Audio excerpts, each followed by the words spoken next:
I don't ever want to be in opposition to the client where our incentives aren't in line. I want to make sure that we have a way that people can generate returns on this XRP, borrow against it, and hold it for the long term so that it continues to go up in value and you can get all three pieces of an investment. You can get real ROI, you can get cash flow off of it, and you can leverage against it, just like a piece of real estate. People that make their money in real estate, they 1031 into the next piece of real estate, and they build huge portfolios in real estate because there's tax advantages. And they hold on to the assets, they don't sell them. And if they do sell them, they defer the taxes. We want to create the same solutions for XRP. Right now, there's not a way to be able to sell your XRP unless you're using all kinds of crazy tax strategies to be able to mitigate that tax.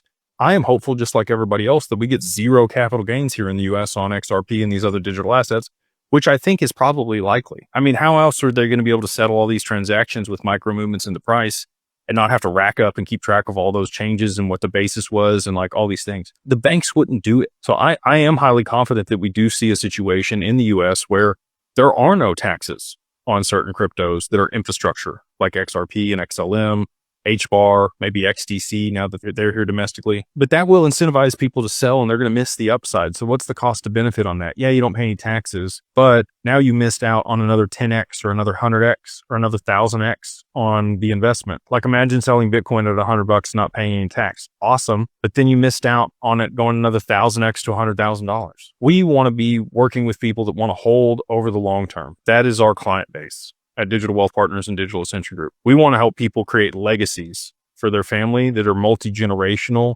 where they 4 or 5 generations from now, your great-great-grandkids are talking about Grandpa Bob or, Grandma Jane and how they completely changed the family's trajectory and they've made it, given them so many more opportunities because they held the asset over the long term and they had all these resources to be able to do that. And all the wonderful philanthropic stuff we're going to be able to do.